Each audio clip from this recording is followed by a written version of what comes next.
Hello everyone, this is Defense Politics Asia. Massive disasters happened in Romanian presidential election, at least from the perspective of the establishment and the European Union. So, you may have already saw some of my reports on the Romanian election saga, where this very famous candidate, Călin Georgescu, has been eliminated and kicked out of the possible candidacy in the Romanian election. Previous time in the original election, he actually won the most votes, and he actually went supposed to go into the second round of the presidential election, but he got removed, accusing him to be a Russian candidate. That there is Russian election interference, and they used all sort of reasons to reduce and remove him from the election, so he cannot run for election. So in place of this guy, another person actually replaced him, which is this guy, George Simion or George Simion.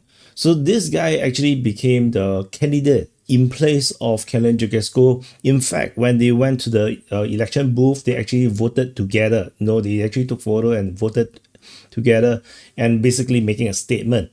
And as a result, the population seems to be still voting largely in the same way. And George Simion has won the first round of the Romanian election. He has actually won 40.96% of the vote and will go into the second round of the election as the front runner. He's supposed to be going to be competing with the European Union and establishment candidate, which is actually this guy, Călin Antonescu. But surprisingly, in a shocking turn of event, he actually did not get second place. He won 20% of the votes, but he didn't manage to get through. He owned the second place actually went to Nicușor Dan, who actually won 21% of the vote, which is this guy. And this guy generally is pro Europe, but if I'm not wrong, he's independent candidate. This Călin Antonescu was backed by a coalition of parties and probably also by the European Union, and this is actually what they want. This guy is what the establishment actually wants, but yeah, the population of Romania actually thinks differently, and he is out. And these have caused some very shocking development. The Romanian Prime Minister resigns because of this result. The coalition election setback, and the Prime Minister Marcel Ciolacu has announced his resignation because of the government coalition's candidate failed in the presidential election. And this fallout is very entertaining. And however, the question will be, now that again Georgescu, Călin Georgescu, round part 2, second person, basically his clone, has won the initial this first round of the presidential election. Will the European Union and the Romanian government or the Romanian deep state, would they try to pull off the same thing again and again declare this election as an interfered election? And will they remove the candidacy of this George Simion? This is a very, very curious question, because if you let this guy come in, there is no difference between having this guy, Simion, becoming president, and Georgescu becoming president. It would basically effectively be the same thing. So, and clearly, Simion probably would even invite Georgescu on an advisory role or something. Then they basically will become the joint president, and they will still go on to fight against this support of the Ukraine war and all this European interference into Romania. And of course, then they will of course go after the judges. If this happened, which first decided that Călin Georgescu shouldn't be running. So it's going to be very, very interesting how this continues to develop in Romania. And it is fantastic that the Romanian citizens remain very sharp and they continue to vote for the guy that clearly represents their values. So we will continue to monitor, and however, it's just something to note that so looking from this in a macro perspective, I think Europe is going down a very dangerous path, very anti-democratic path. As much as like I'm from Singapore, we have one party dominance since independence, and a lot of the European or Western democracy, they don't really like it. They feel like, no, this is abnormal. Although in Singapore we find that it's very normal. But after decades of being accused to be authoritarian or dictatorship or not democratic, despite only partial of it is true. It is shocking to see the Europe actually going backwards. We have Germany setting the most popular party right now in Germany, the AfD, after the latest survey, that they are now the most popular party, supported by a quarter of Germany as extremist organization. That's so anti-democratic. And then in France, the front runner to the presidency, after Macron, Marine Le Pen, is also,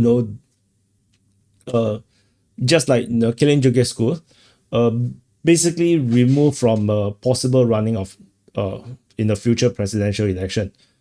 And then of course we have all this deliberate interference into Georgia, which Georgia defended thanks to very courageous and brave lawmakers in Georgia.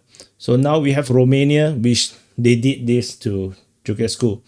So I've got a strong feeling that the powers to be, the establishment, the deep state of Romania, or the deep state within European Union, or the European Union itself, who knows who is actually running the European Union, may want to do the same thing again, to remove George Simion from running the second round. Because once he runs the second round and he wins, then everything went to shit. Everything will go to hell for the European Union's goal of using Romania for whatever purpose. It is very important to note that if you look at the map, Romania is basically at the front line, after Ukraine, and Romania plays a very important part in the support of Ukraine. Basically because they are just bordering Ukraine after Poland. So a lot will come down to Romania, because Poland is getting already a little bit not so happy with Ukraine. Their relationship between Poland and Ukraine is already getting a bit tense, and sometimes even fractured. Which is why the European leaders, or the deep state, or whatever it is, the ones that is fervently supporting Ukraine in the Ukraine war, is going to find Romania super important. Because if Poland decided to protect itself and don't want to get involved anymore, NATO or European forces or supplies or whatever will have to go through another country, and the only country left that they can actually use to reach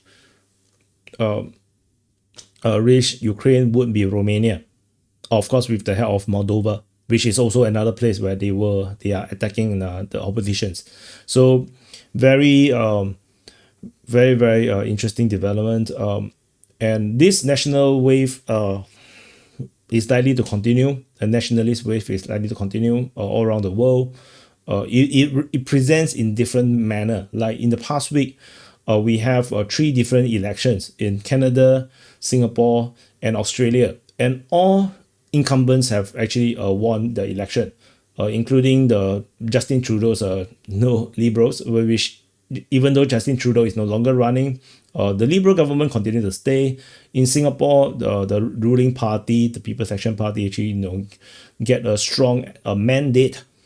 And in Australia, the strongest opposition party actually got its leader kicked out from the parliament after a very, very powerful showing for the ruling party. And all these, interestingly, are all nationalist movements. So all these countries are all standing in the more nationalistic vibe because of the global anarchy brought about by Donald Trump's reset of the global economic order and the trade war with China. And this is nationalist wave that actually benefited the ruling parties.